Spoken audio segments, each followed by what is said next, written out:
Salutations les glandeurs, j'espère que vous allez bien et on se retrouve aujourd'hui dans cette vidéo spéciale. C'est comment apprendre la langue arabe.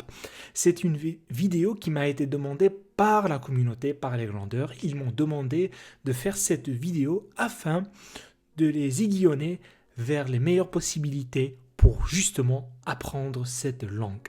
Il faut savoir que la langue arabe ne cesse de gagner du terrain, ne cesse d'avoir de l'importance dans notre quotidien.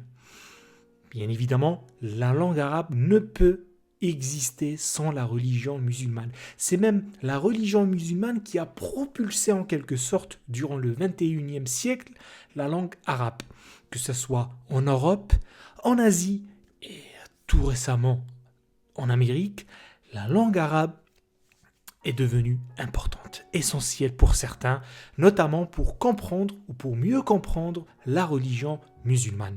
Et bien aujourd'hui, les glandeurs, je vais vous donner quelques tips, quelques astuces pour justement mieux comprendre, mieux apprendre cette langue qui est à la fois complexe, mais très très poétique. Car on oublie de le dire, on oublie de le souligner, mais la langue arabe est une langue par définition, une langue orale, par définition, une langue de poète.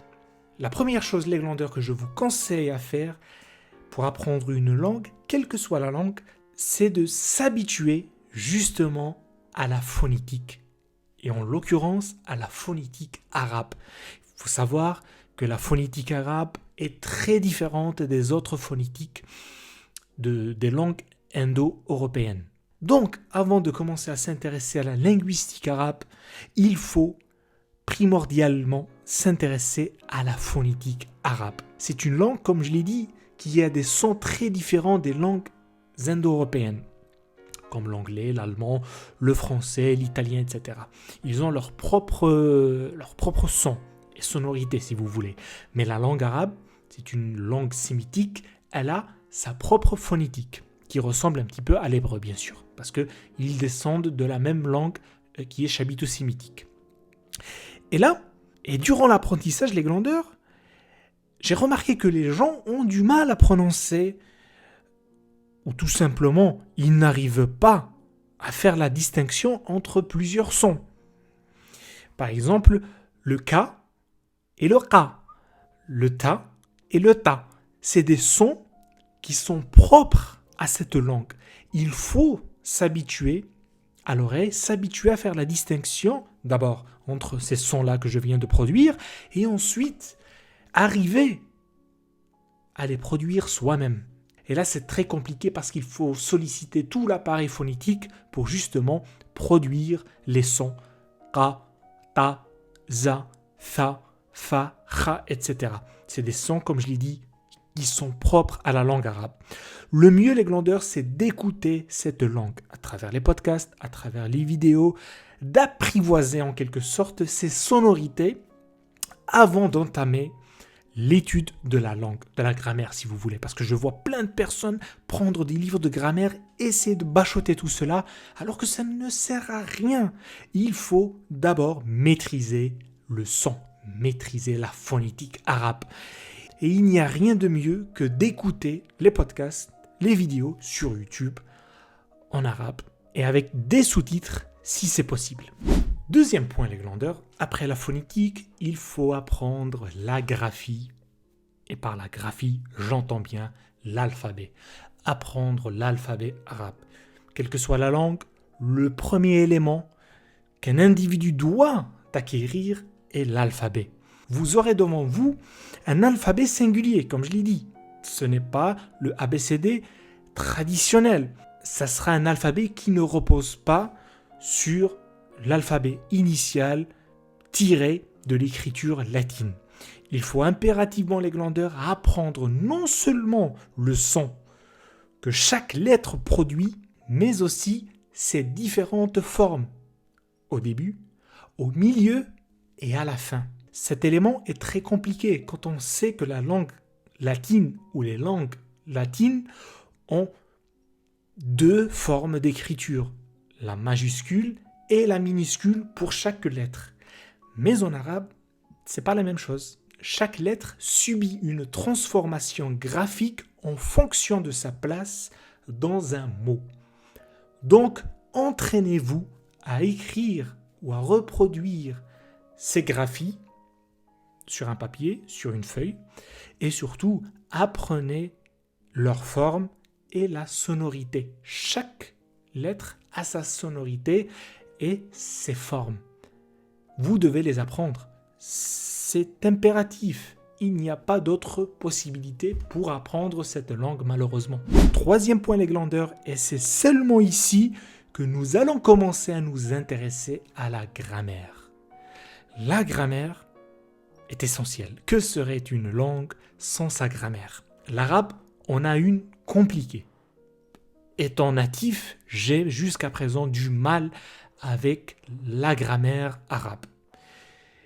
À mon sens, la grammaire française est plus simple, plus carrée sur certains points que la langue.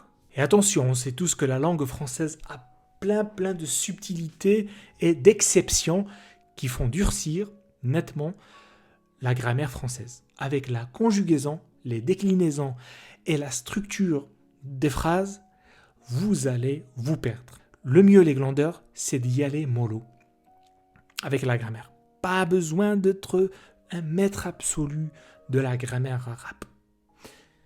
Le plus important, c'est de savoir comment fonctionne une phrase en arabe, d'avoir le bagage langagier, le vocabulaire pour produire des phrases et se faire comprendre. Et j'ai pour vous une collection de livres qui, justement, est destinée à cet usage, c'est-à-dire apprendre l'arabe de manière progressive sans se mettre la pression, tout en répondant bien sûr à vos besoins et à vos questionnements par rapport à différentes questions grammaticales. Je vais vous mettre les livres ici, vous allez les voir, c'est chez les éditions Al-Bouraq.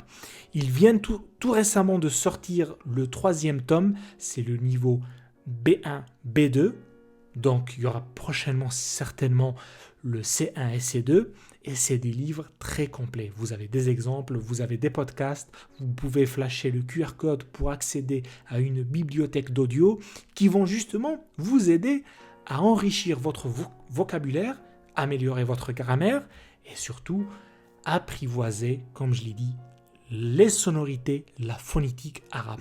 Là, nous arrivons au point le plus essentiel. Ne surtout pas utiliser le Coran.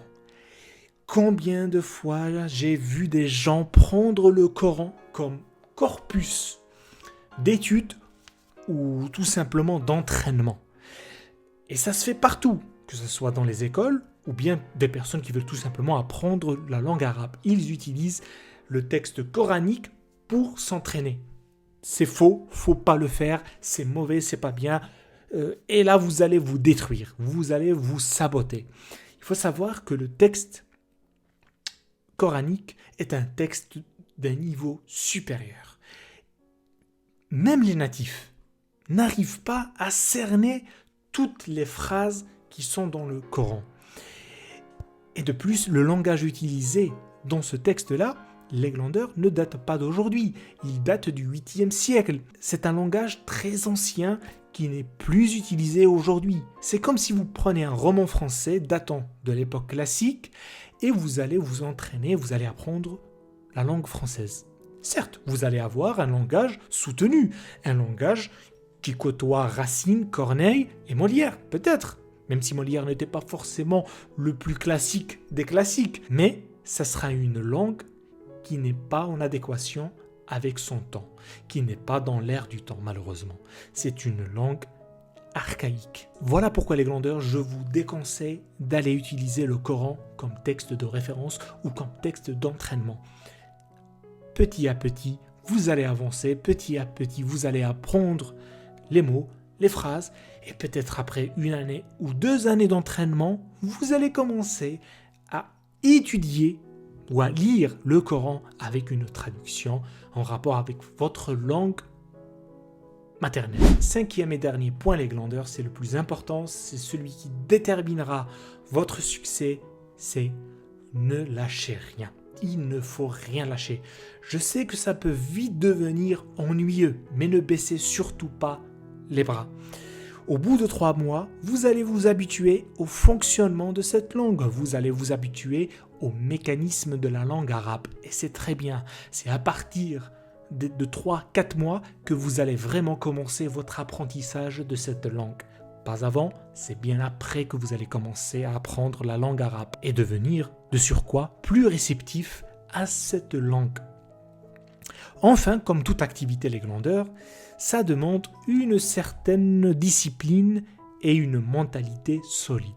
2 attributs qui se perdent malheureusement aujourd'hui avec l'avènement des réseaux sociaux où tout est facile, l'accès à la matière devient de plus en plus facile, donc le cerveau humain procrastine, devient de plus en plus feignant et ne cherche pas à travailler ses méninges. Donc il faut s'accrocher à ces 2 attributs, la discipline, une mentalité solide qui se traduit par la patience. J'essaierai prochainement de réaliser une vidéo dans laquelle j'essaierai de vous accorder quelques conseils pour avoir une discipline de malade et avoir une mentalité solide avec la patience.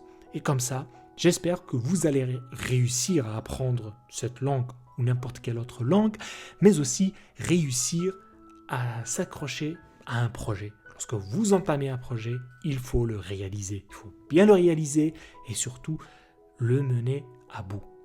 Voilà les glandeurs, j'espère que cette vidéo aura répondu à vos interrogations, à vos attentes. N'hésitez pas bien sûr à vous abonner, à partager cette vidéo, à me dire si vous maîtrisez cette langue, la langue arabe, si vous voulez apprendre cette langue et quelles sont les langues que vous maîtrisez. Sur ce, prenez soin de vous et comme toujours, que la patience soit avec vous. À plus.